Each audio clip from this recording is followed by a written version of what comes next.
Hai semua, selamat siang warga Damar. Perkenalkan, nama saya Maria Pantinova.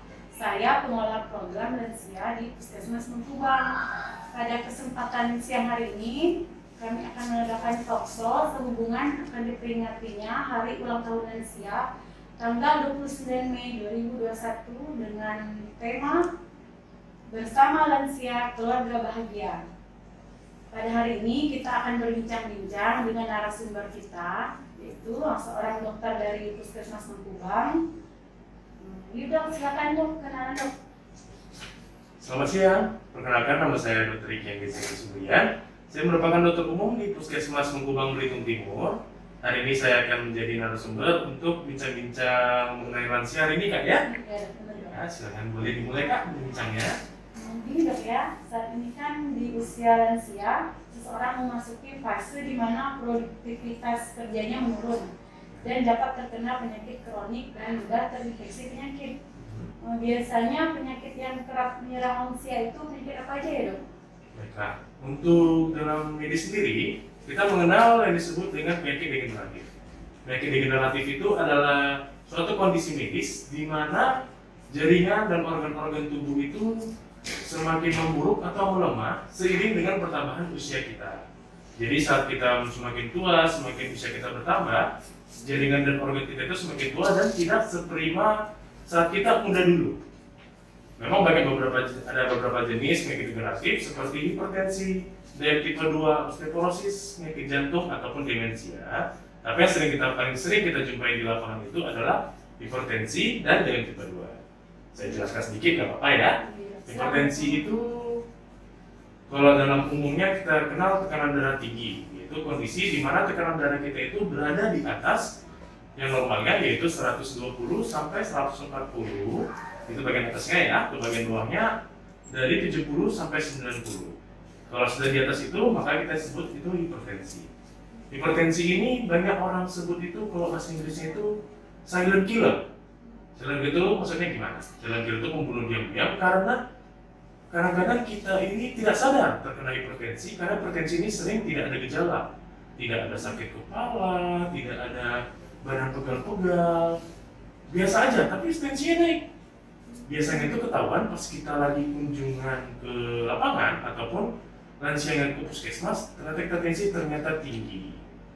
Kenapa disebut silent killer? Kan tidak ada gejala ya, harusnya nggak apa-apa dong, nah, tidak seperti itu. Kenapa silent killer? Karena penyakit ini semakin lama semakin bertumpuk di badan kita, istilahnya ya, semakin bertumpuk. Yang kita takutkan ke depannya tensi kita tinggi, pecah pembuluh darah, bisa juga mengarah ke serangan jantung.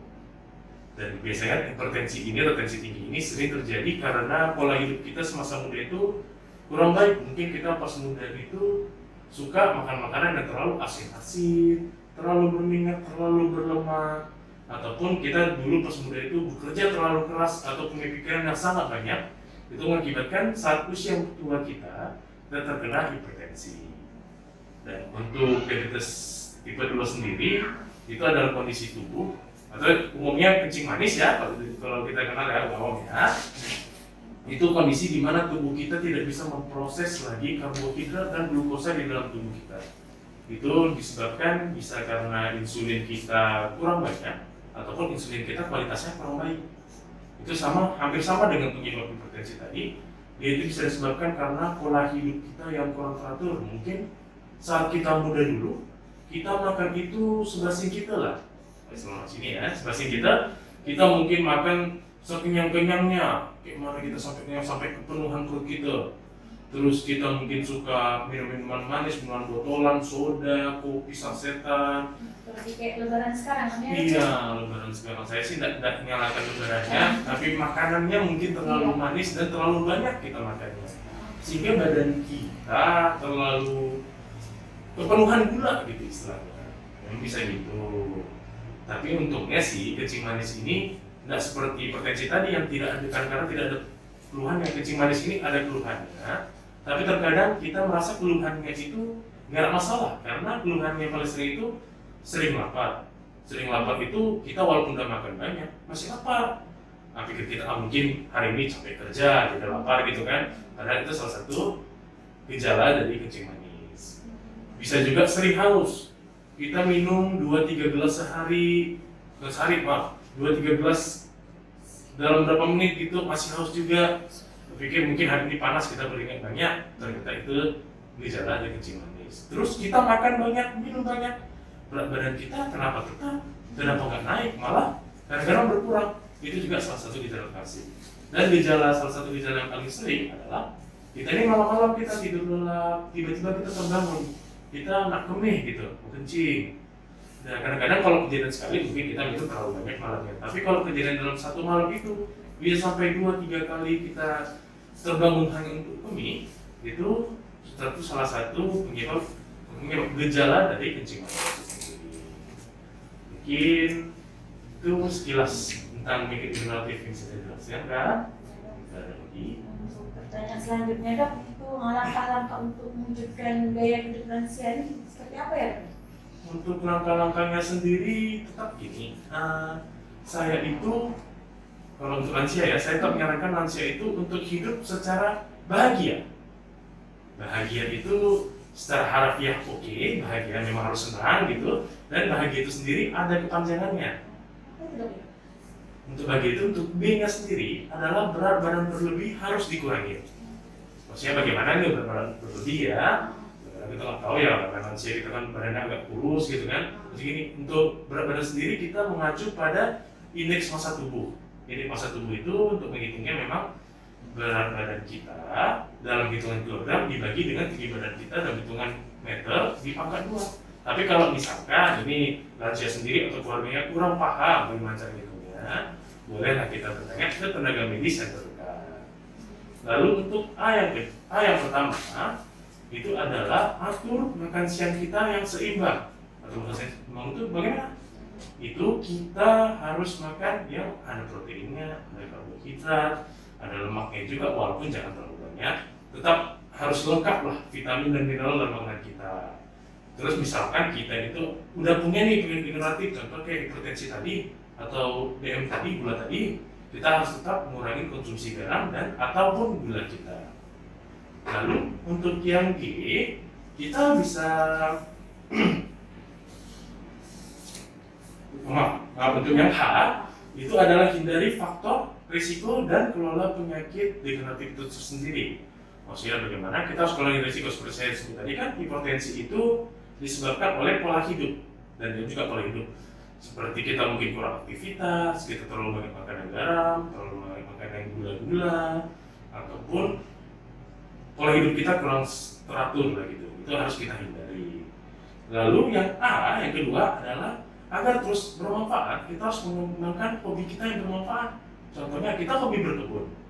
Kenapa kita ikut untuk melanjutkan berkebun? Itu kita mungkin berkebun tapi tetap karena sekarang lagi pandemi ya, kita tetap memakai masker dan mengikuti protokol kesehatan. Kita lakukan berkebun itu, kita melakukan aktivitas walaupun, tapi ingat jangan terlalu berat karena tubuh kita juga tidak sekuat dulu ya. Harus disesuaikan dengan kondisi tubuh kita. Kita suka berkebun silakan, kita suka menanam bunga silakan, kita suka mungkin melihara burung silakan, agar kita juga memiliki aktivitas di dalam dan di luar rumah. Lalu yang D, kita harus gerakkan badan secara teratur. Itu maksudnya gini, itu tetap aktivitas fisik.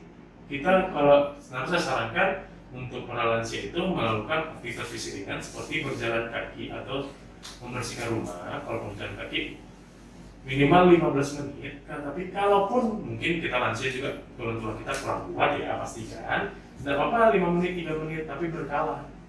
Jadi tetap harus ada aktivitas fisik, jangan karena kita mulai tidak kuat jalan jadi benar-benar istirahat, jangan, harus tetap ada aktivitas fisik ya. Lalu yang I, iman dan takwa harus ditingkatkan. Jadi kita tetap rajin beribadah, kita tetap percaya pada Sang Pencipta, dan kita harus mengelola stres kita dengan cara mungkin dengan konseling keluarga, berkumpul dengan keluarga. Lalu yang A, dan awasi kesehatan dengan pemeriksaan kesehatan rutin. Itu bagaimana? Misal kita memiliki penyakit degeneratif, contoh hipertensi ataupun gula, kita rajin kontrol ke puskesmas ataupun ke tenaga kesehatan yang di dekat kita untuk mendapatkan penanganan ataupun pemeriksaan bagaimana kondisi status kesehatan kita. Mungkin itu langkah-langkah yang bisa kita lakukan untuk tetap menjaga pola hidup sehat. Ingat, hidup secara bahagia artinya senang, dan hidup secara bahagia yang tadi saya jelaskan. Terima kasih dok. Ini untuk pertanyaan terakhir dok ya. Kita kan tahu dari data dari jurnal Sports Skin and Health pada tahun 2020 ini terdapat sekitar 76,7% lansia yang meninggal karena COVID-19 ini dok ya. Gimana caranya dok? Tips cara menjaga lansia ini selama pandemi? Memang untuk pandemi COVID-19 ini terutama di tahun 2020 dan 2021 kita di Indonesia ini sangat berdampak ya, secara ekonomi, secara medis juga, dan secara medis juga kita sedikit terhambat dalam mengelola program lansia kita agak kesulitan ke lapangan, dan kita juga agak kesulitan untuk membawa kakek nenek kemari untuk kita pengobatan atau sekedar cek kesehatan senam bersama. Tapi gini, untuk lansia ini sebenarnya tetap yang paling penting pada dasarnya itu adalah diri kita.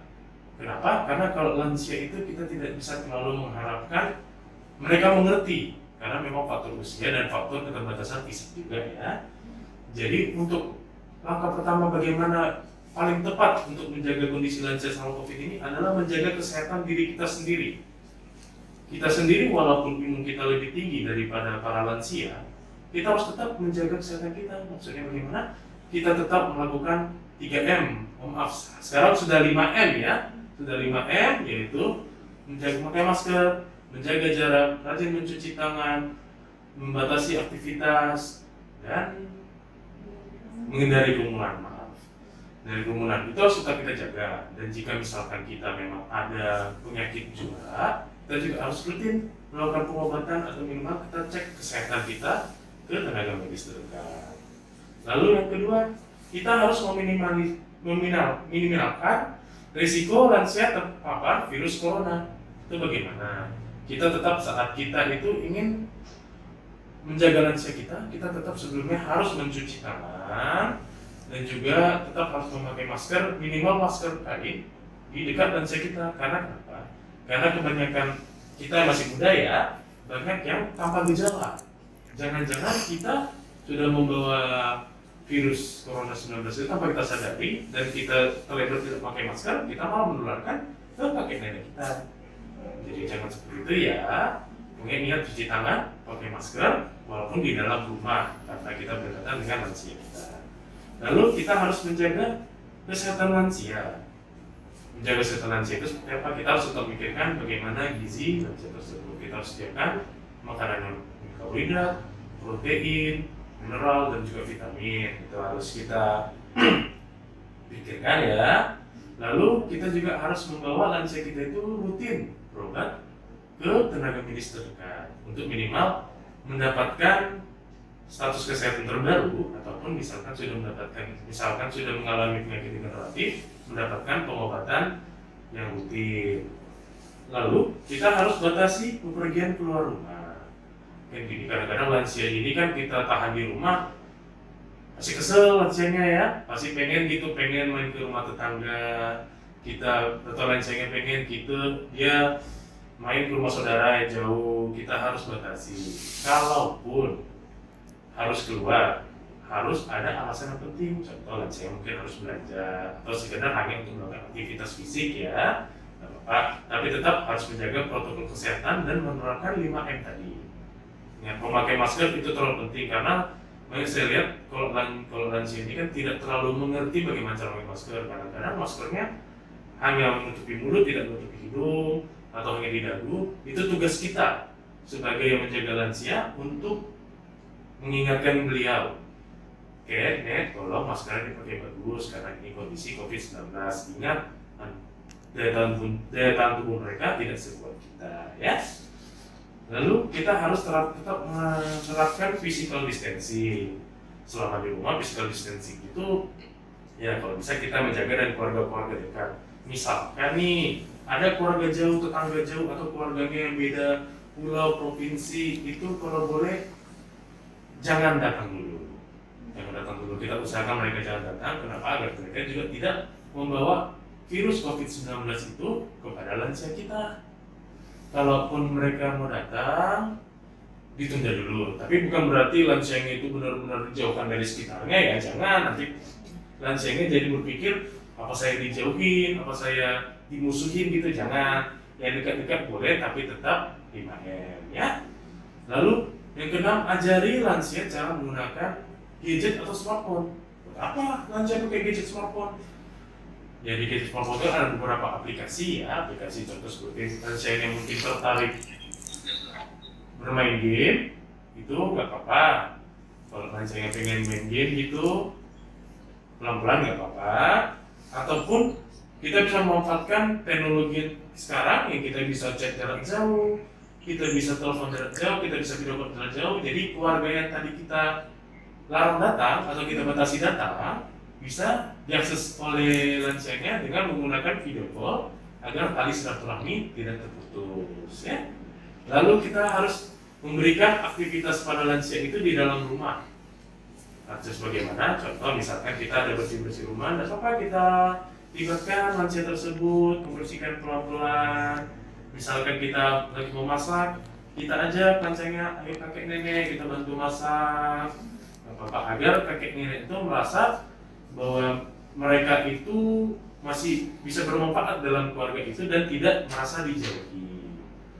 Mungkin itu sekian langkah-langkah yang bisa membantu kita dalam merawat lansia selama era COVID-19.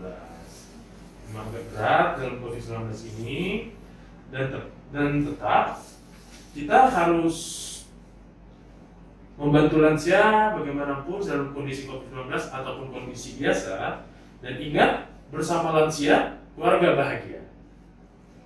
Baik, karena demikian bincang-bincang kita pada siang hari ini. Kami mohon maaf bila ada kekurangan. Tonton live IG kami selanjutnya.